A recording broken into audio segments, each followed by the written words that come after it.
Hey everyone, how's it going? I just wanted to make a quick video on this outboard motor I picked up today at a yard sale. I was unfamiliar with the brand. It's called a Cruise and Carry. I picked it up for about $40, not running, and I just brought it home and I kind of wanted to document what I got here and how I plan on getting it running. The only things I know about it so far is that it does appear to be complete and the engine does turn over. Not sure if it has spark or anything yet. We'll check that in a second. Only things I've done to it, like I said, is turn it over with the pull start, and I pulled this spark plug boot off because when I got home I noticed um, right here on the spark plug wire, it was kind of falling off and somebody had it held on with electrical tape anyways, so I just kind of ripped it off. But I mean, it appears that you can kind of put the spark plug wire right onto the spark plug like that anyways. So that's how we're going to try that, but just kind of taking a first look at it. It seems to be in really good shape. It has a nice little fuel gauge here on the side. Opened up the fuel already. I did check this out before I bought it. Might be kind of hard to see in there, but there is no fuel in there, which is a good sign.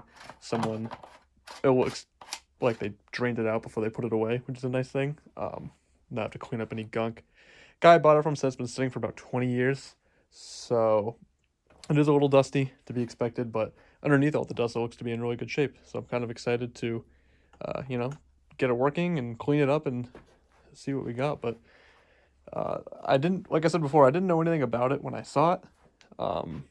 One thing that kind of caught my eye was the power on it. It says right here on the side, it is a 2.7 horsepower. And then on the front, when you see the model, where is it? Right there. I don't know if you'll be able to see that, but it says made in Japan. So it's a Japanese made 2.7 horsepower two-stroke. Guys who I bought it from said he got it in the early 90s, as he could remember. Used it a few times, saltwater. I think he said he used it in his dinghy to get to and from his sailboat. But has been sitting since the late 90s, early 2000s, and it's on us to try and get it running. But like I said, overall it's in good shape, especially for being run in salt water. It really doesn't look that bad. All the plastics are in good shape, and petcock's in good shape, works. Carburetor's all complete, which is nice. No missing any parts. Turns over nicely, like I said. All the exhaust parts are there. It even came with an extra exhaust. You can see here, this pipe extra exhaust came with it. Came with the original paperwork, which is nice. That'll come in handy. Came with the original tool bag. There's a spark plug socket in here, a screwdriver, and what else was it? Screwdriver, and a wrench. And then it came with an extra spark plug. So overall, pretty nice. I guess first things first, we're going to see if it does have spark. Pull the spark plug out, connect to the wire, ground it on the motor. We'll spin the engine over, and we will see if it has spark. So I'll bring you back when it's time to test that. All right, just taking the spark plug out here. I already cracked it loose with the spark plug socket, but taking a first look, really doesn't look all that bad. I was honestly expecting a whole lot worse, especially considering the fuel mix on this being a 25-to-1. That seems like a lot of oil. I honestly would have thought it would have been a lot worse, but I guess possibly it could have dried off over time, right? All the oil could have kind of sunked off of it, but it's not bad. So what do you say we hook it up to that spark plug wire and see if we got any spark? Let's see. Let me shut the light off so we can get a better look to see. All right. Ready? Let's give it a few pulls and see what we got. We're looking right here on the end. Look right there. Oh. Come on. Oh yeah. See that? See that spark right there? Definitely got spark. Great. What do you say we get a little squirt bottle, fill it up with fuel, and squirt some fuel into the cylinder and giving it a pull over and seeing if it'll start. Let's try that. I just wanted to highlight the fuel I'm going to be using to run this. I didn't want to buy a whole gallon of gas and make a 25-to-1 mix because, in my opinion, 25-to-1 is kind of a unique two-stroke mix. I think most things usually run on 40-to-1 or 50-to-1. So spending money on an entire gallon of gas and then having that gallon of gas just wouldn't really make sense for me. I have a feeling that this little boat motor probably runs on very little gas, so to have a whole gallon kicking around, it's going to be pretty hard to get rid of that. So what I did here probably isn't the cheapest option, but it seems less of a headache to me. So I simply just bought one of these small bottles of premix, two-stroke mix, I should say. You can get this. I got this at Lowe's. You can get it at Lowe's, Home Depot, Ace Hardware, AutoZone, Advanced Auto, places like that will carry it. And then I got this True Fuel 4-cycle. So this is basically just gasoline, just gas with no mixes in it at all. And then I just combine the two to make a 25-to-1 mix. For a 25-to-1 mix in this case, because that's 32 ounces, and that's 2.8 ounces in the small bottle. About half of that bottle, a little less than half of this, mixed with this, makes 25-to-1 mix. And you can see it here. I mean, that's pretty, if you're familiar with what two-stroke premix looks like usually, that is pretty dark blue. When you think about 40-to-1 or 50-to-1, it's usually a lot lighter blue, almost like a green. I think that's partially because it's such a high mix of oil that you're going to get that darker color. Plus, I think this brand that I got, the Husqvarna brand, two-stroke mix, I think it's just more of like a brand thing. You know, they have kind of that dark blue on their logo, on all their stuff, on all their power equipment too. It makes me wonder that the dark blue color is more kind of an additive in this case. But in any case, that's what we're running, and I have it in this, I forget where I got this. I think it's like a medical bottle. It's kind of what it's branded as, this clear bottle, so a little squirt bottle with a nozzle on it. And you'll see me in a minute when I go to fill the cylinder with oil. Fill the cylinder with our premix here to see if we can run it for a second. This is what I'm going to use. I'm just going to squeeze it into the cylinder. It's going to come out here. Put the spark plug in, pull it, and it should fire. Because, of course, we haven't cleaned the carburetor yet. So this is just kind of a quick way of getting the engine to run without cleaning the carburetor just yet and hearing it and making sure everything is good and making sure it'll run easy before we get too far. But just wanted to show this in case anybody has any questions. All right, let's spray some fuel into the engine and see if it'll run. Okay, so it is raining quite a bit here, unfortunately, today, but I don't want to do this inside because I don't want to, smoke myself out with this two-stroke. So please excuse the rain noises, but let's do this real quick and spray some fuel down in the cylinder and see if it'll fire up for us.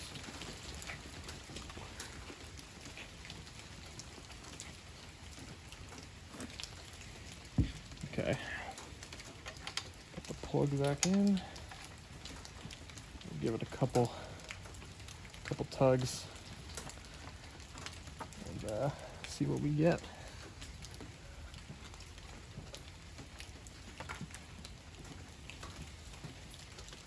Ready?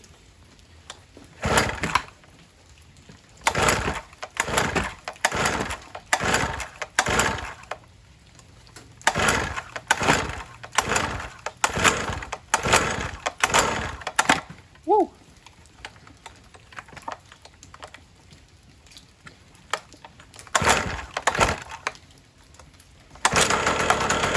There we go.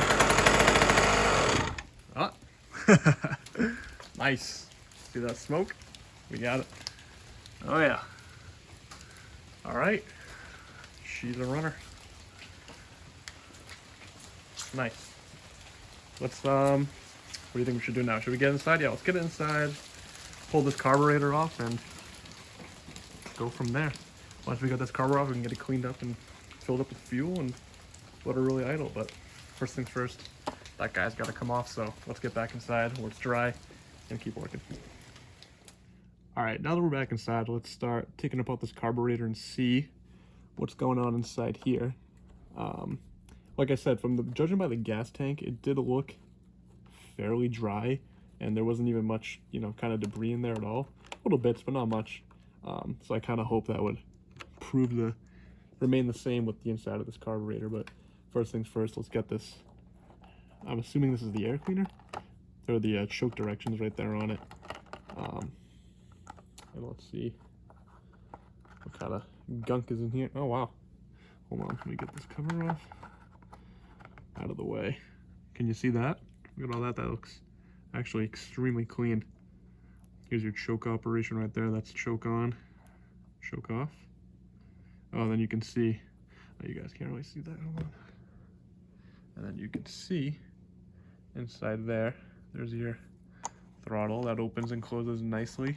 Look how clean that all is, huh? I gotta be honest with you, I was expecting a kind of a whole lot worse. Choke moves as it should too. Huh. I guess the real question will be how, you know, dirty will this float bowl be, and see what kind of crud is in there. Here's your air cleaner though. No filter or anything, which I guess isn't too unusual for what this is, but go ahead and set that to the side. How do you suspect this float bowl? Because look at this drain on the float bowl. I thought it was kind of odd. It's spring loaded. There's no actual drain plug, it looks like. It looks like you would push this in. Yeah, that's exactly what you do. You push in this little, if it'll focus, hold on. Push in this guy here with the spring on it, and it'll actually release fuel. And nothing's coming out, which is a good sign. So let's see if we can get that guy off and see what kind of treasures are inside of that float bowl. All right, I'll bring you back in a second when I get a wrench to get that off. All right, I got this float bowl loosened up. It was just simply two slotted screws up in here. I forgot to mention, I should have mentioned it previously, that with these two, these were JIS screws, and I am using a JIS driver. If you work on anything that's kind of made in Japan, Japanese, that has screws on it, I highly recommend investing in a good JIS screwdriver. They're pretty cheap, but just wanted to throw that in there. But now that this is loosened, let's try and pull it off and see how gross or not gross it is inside. I'd say so far with this motor, it's been so far so good. So there we go. Can you see that? Check that out. Like I said, so far with this, it's been pretty clean. Oh yeah. And there's the inside. A little bit of gunk. Definitely not nothing, but I've definitely seen far worse. Especially too, like I mentioned, you look at the outside of it's definitely not going to look as bad on camera, but the outside of this whole carburetor, and just looking at this bowl right now, it looks pretty gross. It looks pretty gross. Oh, and there, you can see in the bottom right there, in the bottom right, that little black circle. That's the drain right there. So when you push that in, yeah, that's exactly what you do. When you push that in, it opens up and it lets out your fuel. It's a pretty neat feature. I like that. Has a nice gasket on it too, so it's not going to leak. I really like that feature. This is interesting to me. What I'm assuming, this is what we pulled out of the bowl. It was like this when we pulled it out, right? I'm guessing this is it has to be the float, but it's not connected to anything. I wonder if it's very simple. When gas goes in, does it just flow up and block off the passage? Probably. But we'll keep digging deeper. Let's get the, I may not pull the whole carburetor off just because of how clean it is. I'm going to get up and look underneath here myself and determine it, but I might just leave the whole carburetor on the body and just pull out the jets or jet, depending on what it has going on. But I'll bring it back when I figure out exactly how the fuel delivery system works, and we'll determine what we do and don't want to clean. But so far, really, really good. It's, it started easily, hasn't really put up a fight. All the fasteners have come off easily, all the nuts, bolts, screws. So far, so good. I'm pretty happy. So let's keep going, and I'll bring you back. All right, so I got our jet out here, the main jet, and of course there is, like I mentioned earlier, as I suspected, there is only one jet, this one little tiny guy right here. So I'll be sure to drop this guy. I'll probably drop in the bucket of carb cleaner for a bit. I'm sit for, I don't know, maybe like an hour. And then I'll take some carb cleaner in the can and kind of blow through the rest. But looking from the underneath up, like I mentioned previously, I wasn't sure if I was going to take the whole carburetor off, and I don't think I am. I think I'm going to leave it on. It honestly looks really clean, as I kind of showed you right here, how nice and crisp and almost like new all that looks. It really looks all the same underneath. It's only the outside of the carb that's got any wear to it at all. And like we just saw a minute ago with this float bowl, and we saw, or excuse me, yeah, with the bowl and with the little float inside, it does work exactly the way I predicted it to. I kind of forgot to mention throughout this video that this is the first outboard motor I've ever worked on. I've worked on other small engines, but not an outboard before, so if you're watching this and if this is familiar, if this is something that you've seen, you know, I honestly have not seen this at all, but it does work exactly the way I thought it was, which is when the bowl fills with fuel, this simply just rises up, and there is a needle and seat in there, like you'd see in basically any other carburetor, and there's a little lever. You can see it right here, actually, right there. You see my finger touching it. That little lever, and when this moves up, it simply hits that lever, which closes off the needle and seat, which prevents more fuel from coming in. But very simple. Again, I've never seen anything like this. I've usually seen the one where the float is connected to the needle and seat, never independent like this. But nonetheless, it all looks super clean. So I basically think I'm just going to clean out the inside of this bowl, clean out the one jet, and then I'll pull off the fuel line and just make sure it's clean. Probably blow some air through it, blow some carb cleaner through it. And I would say it's probably safe to fill this thing up with gas and let it run. Well, at the very least, that's what we're going to try. So let me clean all this. I'll probably just bring you back when everything's clean, buttoned up, put back together, and then you and I can dump some fuel into it and see if it'll run off its own gas tank. But I'll bring you back when the time is for that. All right, so the next day here, I decided to call quits last night because it was getting dark and it was still raining pretty hard and just didn't feel like coming outside and dealing with that. So I let the carburetor parts sit overnight. I let the bowl and the jet sit in the bucket of carb cleaner. You can actually kind of see the difference between how clean the bowl is now compared to the rest of the carburetor. It cleaned up quite well, but everything went back together nicely. It all looks super clean. One thing I did notice, I just put it all back together and filled it up with some fuel. I do have a slight leak out of the petcock, but other than that, so far so good. So it does have fuel in it. I did pre-fill the bowl and I squirted a little fuel through the carburetor just to kind of give it a little prime for our first start here. But I'm gonna set you guys down and set the choke and give it a few pulls and see if it fires. Now that's got full tank of gas, so let's give it a shot.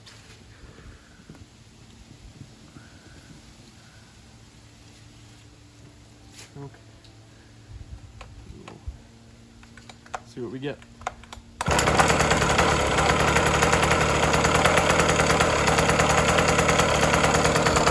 Started right up.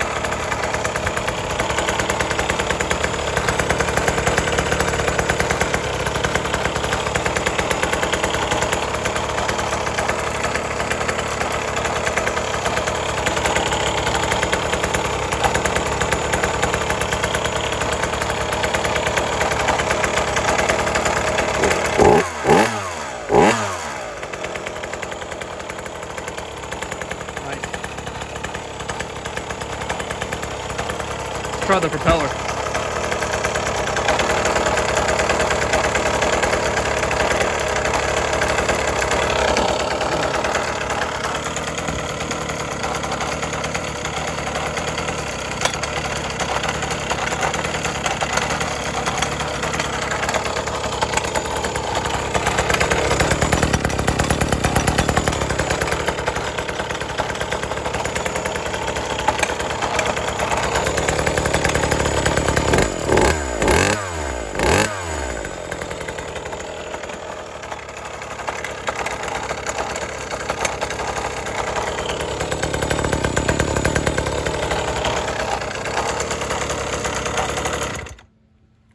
Real nice.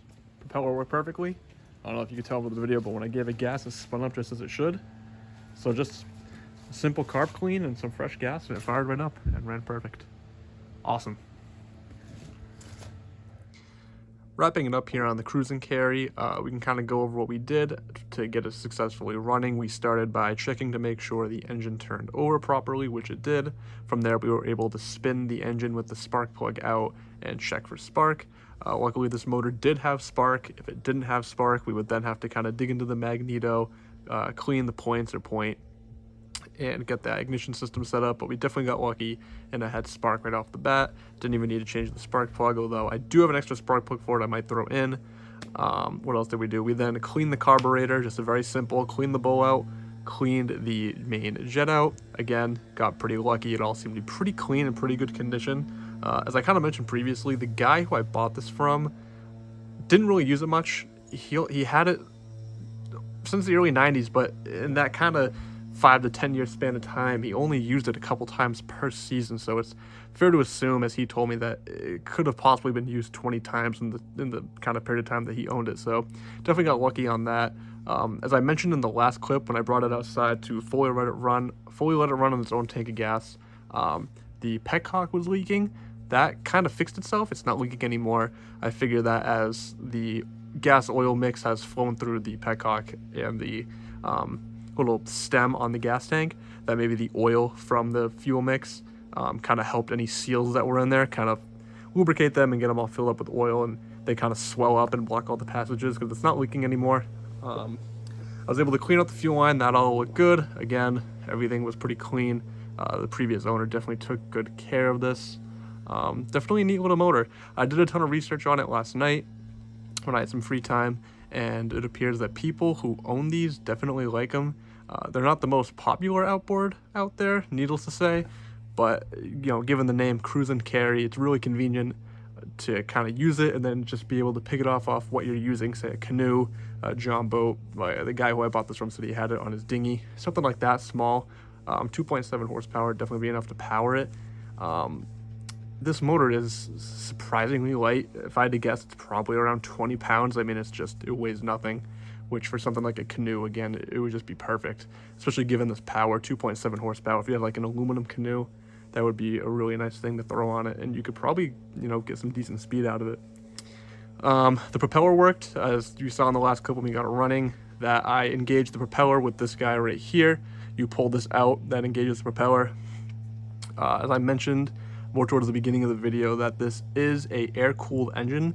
There's no impeller, it's not water-cooled, there's no passages through the cylinder, so it is safe to run outside of water. You can run it outside without having like a bucket set up underneath it or having to spray it with a hose or anything like that, because there's just simply no impeller you have to worry about burning out. But overall, really great little motor. I spent some time cleaning it up.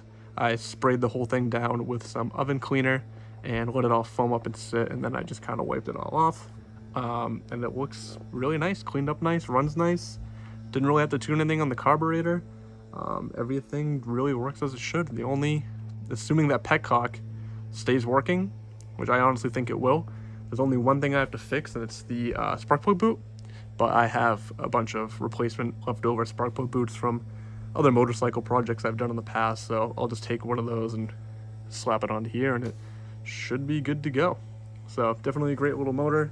If anybody has any questions on it, I hope that this video could possibly help somebody that finds themselves looking to buy or have bought a cruise and carry. Again, I know they're not the most popular outboard out there in the world, but it seems that there is a bit of a following for them online, and people do come across them from time to time, and they are out there for sale. So if you find this video and you have one, and you just bought one or are thinking about buying one, and you have any questions, I would gladly answer them, especially since I was lucky enough to buy this one and the previous owner had the original paperwork and manual to go with it. I feel like I could, very well answer a lot of questions for people. But overall, a very simple motor, and if you buy one not running or looking at one that's not running, I wouldn't necessarily worry about it too much. It seems to be a fairly simple machine. But with that, I'm going to end the video here. I would call it a success, and I hope you guys enjoyed watching me get this thing running. So thank you.